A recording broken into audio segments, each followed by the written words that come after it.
Here we go. Jake and Josh are here to analyze the game they love for the team they love. This is another Dolphins Podcast. Here's your host, Jake Mendel and Josh Houtz. Thanks for tuning in to another edition of another Dolphins Podcast. We tried to tell y'all, just because the Dolphins have stopped playing football games, it doesn't mean the content is going to slow down. We have news dropping almost every day as we approach the NFL draft, as we approach free agency. And Marek and Josh are joining me today to talk about the fact, the major news. Terron Armstead will not be retiring for the 2024 season. Joshua Houtz, what are your thoughts? I mean, I guess we're happy, right? We didn't want to have to fill that need on the offensive. I don't know. I was hoping one of you guys were going to start and let me know. Wouldn't we be on the books if he would have retired anyway? Wouldn't we still have to pay him something? Like, wouldn't he still be a hit against our cap, or am I mistaken with that? Because he would be treated as if he was a cut player, and you could do it as a post June 1 designation or a regular one. But we have Marek here, and luckily for us, he wrote a story on the Finsider today about that news. So Marek, give me the foundation here of what we learned. Well, it wasn't a whole lot. This news didn't come from Terron Armstead himself. This was a report from the very respected, highly respected, very esteemed journalist of the Miami Herald. This was Barry Jackson. Everybody loves Barry. I love Barry. You guys love Barry, right? After yesterday, people are mad at him after yesterday. Even him just writing that article about Jalen Waddle. But yeah, so yes, we love Barry Jackson. But some people on Twitter are against him now, I think. People forgot how journalism works, right? I don't think Barry was saying trade Jalen Waddle. I think he was reporting what Mike Tannenbaum said. And even that's a whole nother story for a whole nother day. We're talking about Terron Armstead today, but Barry Jackson said that a source he spoke to said that Terron Armstead is not going to retire this offseason, and instead he's going to return for his 12th season in the NFL. Not necessarily. This is the tweet that not a lot of people saw, and even I didn't see it before I wrote my article, so it wasn't included, and I had to leave for work after I got it up, so I didn't even get to edit it. But he said not necessarily for the Miami Dolphins. He's just planning on playing in the NFL. The Dolphins have a decision to make whether they're going to cut Armstead or not. Like you were mentioning, Jake, they could cut Armstead. You'd still have to pay him a good chunk of change. He'd still be on your books for, I don't know the exact number, but not as much as the $20 million cap hit that he is scheduled for this season if he does play for the Dolphins. But if he does get cut or he does retire, you still got to pay him some money. And then now you have a hole at left tackle that you have to fill. And as we all know, left tackles aren't cheap. So I would suppose, I've been thinking about this all day myself, and I would suppose it is a good thing that Armstead's coming back. It's one less hole you need to fill on the offensive line. We know the Dolphins have questions at center with Connor Williams, a free agent, at right guard with Robert Hunt, a free agent.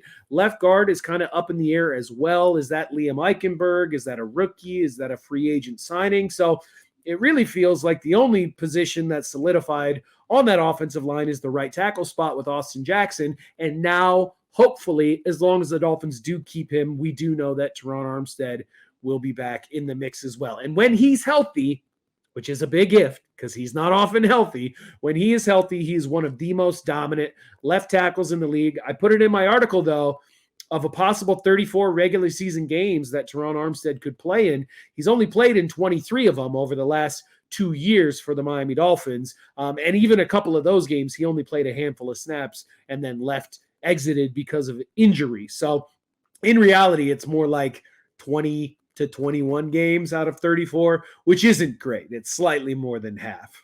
So last season, he was on the injury report for 13 of 17 games. He played in 10 games last year, 13 games in 2022. That means he's played in 10 games or less in 2 of the last 3 years. Marek, you hit the nail on the head. When he is on the field, he is absolutely awesome. But, man, it felt like late in the year, it was kind of like – let me start by saying this. Early in the year, he did not look like a 32-year-old offensive lineman with 4 different injuries. The way he was able to get to the second level, the way they are able to run behind him has been absolutely awesome.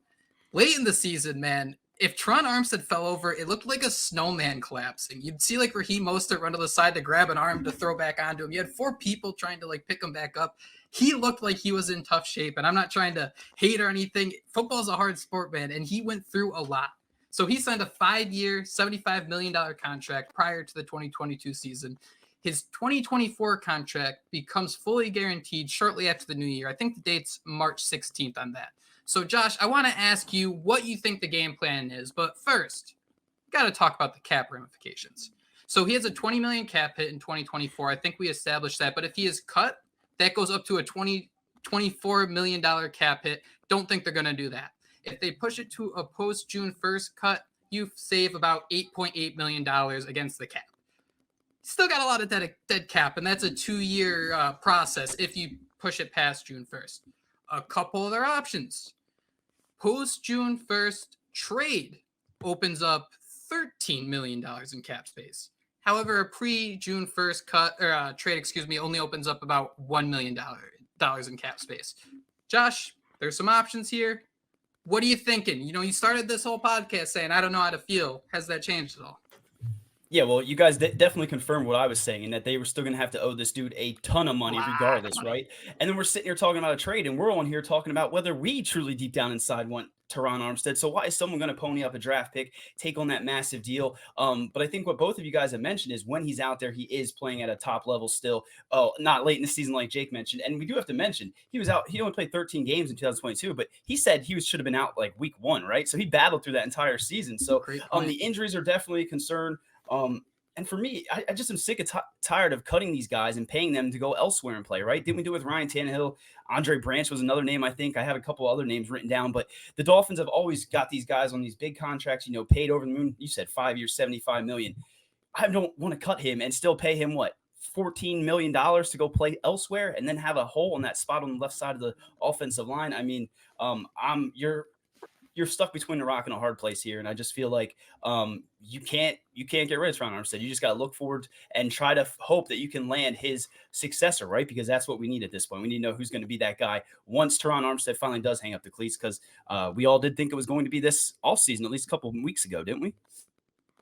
Yeah, it was definitely a possibility, and it sounded more like a probability in January after the loss in the playoffs to the Chiefs. It felt like Terron really was leaning towards retirement, and then he probably looked at that payday that he was owed, and he said, you know what, I'm feeling a little bit better, a month removed. I think I could, a little bit.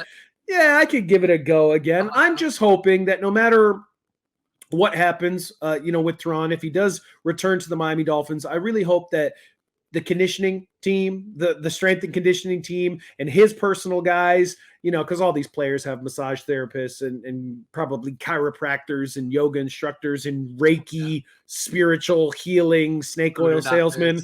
Yeah, you hear all the about how much money these guys spend of their salary each year to just stay in shape and stay on the field. I'm really hoping that Terron dumps a little bit more cash into that pile and can figure out a way to stay healthy, because like we said, he's dominant when he plays, but he doesn't play slightly more than 50% of games. At least he hasn't over the last 2-3 seasons. And the problem is it's never just one injury for Terron Armstead. It's always like, we joked about it, head, shoulders, knees, and toes. Like that was pretty darn close for Terron. I'm pretty sure it was a toe injury and like a shoulder injury and knee injuries and back. I think his back was locking up on him. And there was always something with Terron Armstead, and he never practiced. It was like clockwork on Wednesday. Terron Armstead, DNP, vet rest / head, shoulders, knees, and toes. I'm fairly confident. I wrote a story in November that it was the first time Terron Armstead practiced all year, and it was freaking November. Yeah, but it's worth. He was great though. It's crazy to think that despite all that, you kind of wonder, is it worth it? Like, Josh, can you really find his replacement with that $8.8 million you're going to save against the cap and solve other problems too? I don't know. What are our thoughts on Kendall Lamb, right? I mean, I know he's up there in age, but he kind of sat in there. Well, that's the thing too. even if Terron Armstead doesn't retire and he plays for the Dolphins next year, you still have to have Kendall Lamb on this team or somebody of that ilk because you need the insurance policy for Terron Armstead because it's inevitable he's missing time. Josh, I don't want to cut you off, but I just want to say, you're mentioning the idea of Kendall Lamb coming back, and I just want you to know that if the Dolphins are driving this car and you're in the back seat saying, can we stop and get Kendall Lamb? We have Kendall Lamb at home, and his name's Liam Eichenberg. And you're going to like it. You are going to like it, all right? Oh, come on. Okay. Well, how are you going to start Liam Eichenberg at left tackle when he's going to be our starting center? They're going to start 4 guys on the offensive line. This is getting depressing fast. All I wanted to say is we're talking about how he hasn't really been available, but I'm looking at his career, and he's really never played a full 16-game season. Before the Dolphins signed him, he only played 8 games. So he's always missed time with an injury here or there. And I guess the Dolphins, they're well aware of these injury concerns when they signed him. So I hope, like you said, he can get in that conditioning room, and maybe we can see a full, healthy season out of Terron Armstead, because at one point, and even, when he's out there getting healthy, you can look at the PFF numbers. He is putting up top-tier left tackle numbers when he's out there. It's just when you're banged up all the time, you're just not out there, and you need that stout guy on that left side of the offensive line. Unfortunately, as much as I love Terron Armstead, you just truly cannot rely on him, and the Dolphins are in a hell of a situation here with what they've got themselves into. Homerism here for sure, but there are some older left tackles in the NFL who are the top tier guys. I instantly go to San Francisco first and foremost. Think about this, though, the value. Like, Terron Armstead's on the books for $20 million, and he has that capability to be a top-tier left tackle. If he plays 15, 16 games next year, is that not one of the greatest values of the entire NFL for the entire season? I think that right there might be enough for me to say, all right, man, we're going to try this. I'd love a Kendall Lamb as a backup left tackle. I don't think it's going to be like that. Hey, everyone threw a fit when Ryan Hayes came back. The Dolphins were able to bring him in. He was their 7th round draft pick last year. Show us what you got, Butch Barry. Maybe he'll be your backup left tackle. I don't think they'll be able to do something great behind Armstead, but I just think the juice wouldn't be worth the squeeze to do anything unless someone wants to trade some other left tackle and maybe a late round draft pick. But I don't think a trade would ever be just for cap savings if the Dolphins were to go to that route. You make a good point, Jake. Terron Armstead doesn't get paid as one of the top 5 left tackles in the league, but when he plays, he probably is a top 5 left tackle. So in that vein, the Dolphins got themselves a good deal. And that's what we all said as Dolphins fans when the Dolphins signed Terron Armstead. Oh, what a great deal. What a great deal. Well, you got a great deal because he's a dented can.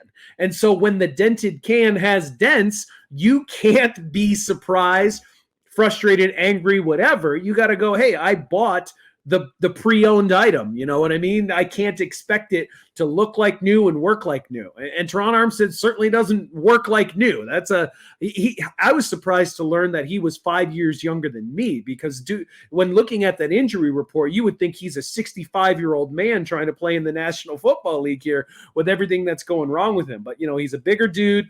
He's entering his 12th season. He's got the wear and tear on the body. You just got to find a way to try and keep him as healthy as possible and have an insurance policy, whatever that may be. You mentioned Ryan Hayes. He was getting some good reviews in camp before I believe he got cut and then went to Indianapolis and then came back to Miami later in the season. Didn't see much of him there. Kendall Lamb could be an option.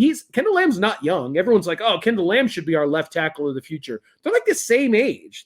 And Kendall Lamb That was me that said that. No one else said that. And you guys corrected me on that pod. That was like a couple months ago. And I'm like, oh, maybe Kendall Lamb. And you guys like, yeah, that dude's old as shit too. And I'm just like, oh. But and he has his own injury history as well. Like he is not. He doesn't have a clean bill of health all the time. So the Dolphins have a lot of questions along that offensive line.